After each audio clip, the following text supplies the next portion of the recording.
လက်တွေ့ကဘာကြီးကိုစာရွက်ပေါ်မှာကူးယူကြည့်ရအောင်ကျွန်တော်မန်းလေးသားတစ်ယောက်ပါကျွန်တော်အခုရှမ်းပြည်နယ်အရှေ့ပိုင်းကကျိုင်းတုံမြို့လေးကိုရောက်နေတာပါရောက်နေရလဲ9လလောက်ရှိပြီဆိုတော့ဒီမြို့နဲ့တော့တော်တော်လေးအသားကျနေပါပြီအားလည်းရက်တွေမှာစိတ်ပန်းဖြစ်ရင်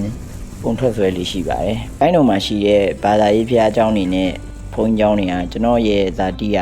ဖျားเจ้าနေနဲ့မတူပါဘူးနောက်ခန်းကန်မှာရှိတဲ့ဒီဘာသာရေးပိမှန်တော်ကြီးကိုပုံဆွဲဖို့ရွေးချယ်ခဲ့ပါတယ်Founding Pen ကတော့ကျွန်တော်အမြဲသုံးနေကြ Sailor Fruity Man Founding Pen ပဲဖြစ်ပါတယ်ဒီ Founding Pen line to ပါကိုစိတ်ကြိုက်ပြောင်းလို့ရပါတယ် Founding Pen ကိုထောင်ပြီးကင်ရင်မြင်းအပါလေးတွေရပြီးတော့ Founding Pen ကိုလဲပြီးကင်မယ်ဆိုရင်တော့မြင်း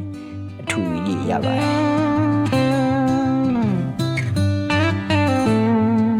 ဇာတ်ထိတ်ကခြုံတက်တွေကအသေးစိတ်တွေအများများတာကြောင့်3စက္ကန့်နဲ့ပို့ပြီးမကြည့်ပါဘူး။တကြကြည့်လေအသေးစိတ်တွေကိုပုံမြင်လေစိုးရင်စိတ်တွေများလေဖြစ်လာနိုင်ပါတယ်။ကြာကြီးဆွဲနေဖို့လည်းကျွန်တော်မှအချိန်အများကြီးမရှိပါဘူး။တရားကြောင်းမှာနုစိတ်လက်ရည်နဲ့အလှဆင်ထားတာတွေအများကြီးရှိပါတယ်။ဝေးရကြည့်ရင်အဲ့ဒါတွေအကုန်လုံးတေချာမမြင်ရတယ်လို့အကုန်လုံးတိတိကျကျလိုက်ဆွဲဖို့လည်းကျွန်တော်စိတ်ဝင်စားပါဘူး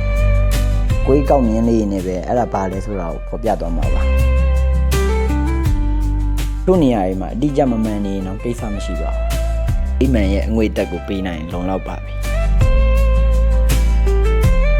တို့နေရာလေးမှာအပြင်ကပိမှန်နဲ့လွဲသွားတာလေးတွေရှိပေမဲ့ဖြတ်မနေတော့ပါဘူး။အမားကိုပြင်ဖို့ကြိုးစားလေး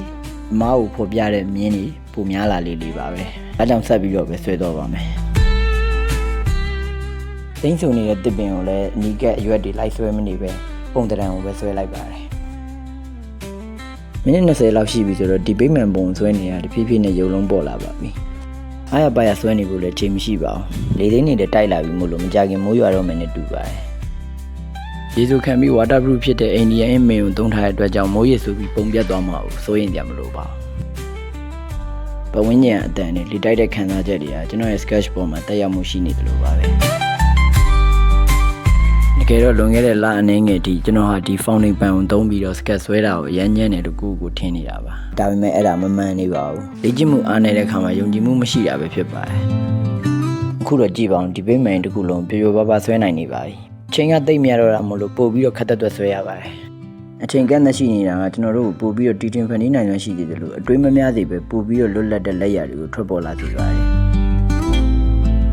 ကျွန်တော်လိုမျိုး urban sketching ဆွဲတတ်ချင်တဲ့သူတွေအတွက် online class လေးလည်းဖွင့်ထားပါတယ်။ video class ဖြစ်တာမို့လို့အချိန်မရွေးလာတက်လို့ရပြီ event လေးလည်းရှိသေးတဲ့အတွက်ကြောင့်ပျော်စရာလည်းကောင်းပါတယ်။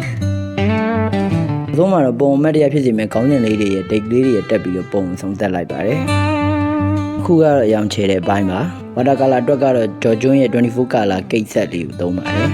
။ဘာကြောင့်မှမသိမြန်မာနိုင်ငံဖျားเจ้าနေဆိုရင်အရင်ဆုံးကောက်ကင်မိတာတော့အဝါရောင်ပဲဖြစ်ပါတယ်။တကယ်အပြင်ကအယောင်တွေနဲ့မတူရင်လည်းကိစ္စမရှိပါဘူး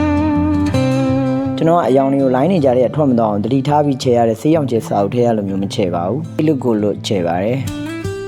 ပုံဆွဲရတာစမ်းသပ်မှုတစ်ခုပါပဲဒါကြီးကိုဆွဲလိုက်လို့ဒီအယောင်ကြီးချဲလိုက်လို့ပုံကြီးပြတ်သွားမလားဆိုပြီးမကြောက်ပါနဲ့ဒါစက်ကူလေးတစ်ရွက်ပါပဲစမ်းသပ်ရတာဘာအန်ရမှမရှိပါဘူး